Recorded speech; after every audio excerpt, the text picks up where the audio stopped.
Hello my family, তো আমার একটা নিউ ব্লগে তোমাদের অনেক অনেক ওয়েলকাম। আমার ব্লগ কোথা থেকে দেখছো অবশ্যই জানিও, আর ভালো লাগলে অবশ্যই লাইক কমেন্ট শেয়ার করে দিও। আর যারা যারা আমাকে এত ভালোবাসা দিচ্ছ, আমার ফ্যামিলি থেকে আমি এত ভালোবাসা পাচ্ছি, সত্যি মানে আমি এতটাই হ্যাপি আছি কি বলবো। আর অবশ্যই আমার ফ্যামিলির পাশে আমি সবসময় আছি, তোমরা আমাকে এইভাবেই সাপোর্ট করো, ভালোবাসা দিও, ব্যাস আর কিছু চাই না। আর ভগবানের আশীর্বাদ তো আছেই। তো আর দেখতেই পাচ্ছ কিছুদিন আগে যেহেতু আমার বাবা দার্জিলিং গেছিলো, সেখান থেকে এগুলো এনেছে। তো আমার মায়ের জন্য একটা শাড়ি এনেছে যেটা খুবই হালকা কালার, আর মা খুব একটা ডিপ কালার পছন্দ করে না, হালকাই পরে, ওই জন্য হালকা এনেছে। আর কাপড়টা খুবই সুন্দর ছিল, খুবই সফট ছিল। আর যেহেতু আমার ছেলের জন্য একটা জ্যাকেট এনেছে, আর একটু এটা বড় হচ্ছে, কারণ যেহেতু ছেলের বয়স আমার 4.5 বছর, তার তুলনায় একটু বড় আছে। তো এটা 6 বছর পর্যন্ত হয়ে যাবে বলতে পারো।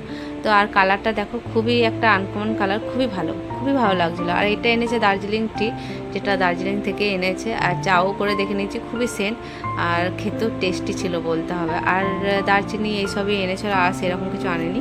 আর এদিকে বাবা আমার জন্য আম পেড়ে দিয়েছিলো, যেহেতু আমার ছেলে আম খেতে খুবই ভালোবাসে, গাছ থেকেই পেড়ে দিয়েছে। এগুলো নিয়ে যাব শ্বশুরবাড়ি। আর আজ আমি চলে যাব শ্বশুরবাড়ি। আর শ্বশুরবাড়ির নাম শুনলেই মনে হচ্ছে একটা যুদ্ধ করতে যাচ্ছি আর কি। আর প্রত্যেকটা মেয়ে এটা বুঝতে পারো যে শ্বশুরবাড়িতে প্রত্যেকটা দিন মেয়েদেরকে একটা যুদ্ধ করতে হয় বলতে পারো। তো ওই জন্য মন খারাপ হয়ে বসে আছে। আর আমি তখনই স্নান করে আসি, আর ঘড়িতে তখন বাজে 1টা। আর আমার যেহেতু একটু স্নান করতে দেরি হয়ে গেছিলো, যেহেতু গোছগাছ করছিলাম, যেহেতু অনেক দিনই ছিলাম বাপের বাড়িতে, তো একটু মনও খারাপ ছিল। তো বেরিয়ে পড়েছি এখন, প্রায় 5টা নাগাদ বাজে, তো বেরিয়ে পড়েছি।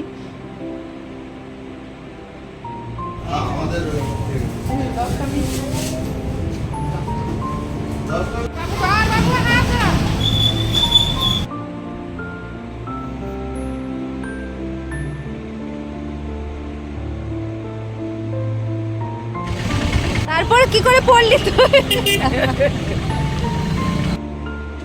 তো অটো ধরে নেব। ওই দাদাকে বললাম একটু দাঁড়াও, আমরা আসছি। তো দাদা দাঁড়ালো।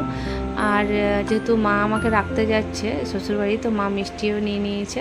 তো মিষ্টি নিয়ে নিলাম। দেখলে কত সুন্দর বলে সাজানো ছিল মিষ্টিগুলো, খুবই ভালো ছিল। গরম গরম ছিল তখনই, মানে গরম গরম জাস্ট আনলো ওরা।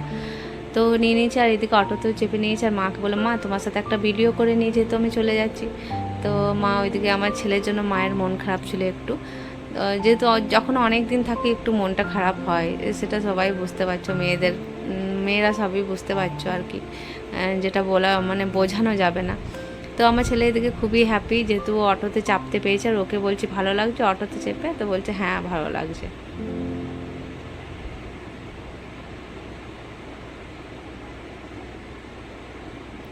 আর এদিকে ফাইনালি বাড়ি চলে এসেছি, আর মাও চলে গেছে আমাকে রেখে। আর এদিকে ডালের বড়া আমি এনেছিলাম, গরম গরম যেটা ছিল, আর খেতে বেশ মানে ভালো লাগে আমার কি ডালের বড়া। তো চলো আজকের ভিডিও এখানেই শেষ করি, মানে তো দেখা হচ্ছে নেক্সট ভিডিওতে। ততক্ষণের জন্য টাটা, ভালো থেকে সুস্থ থেকে।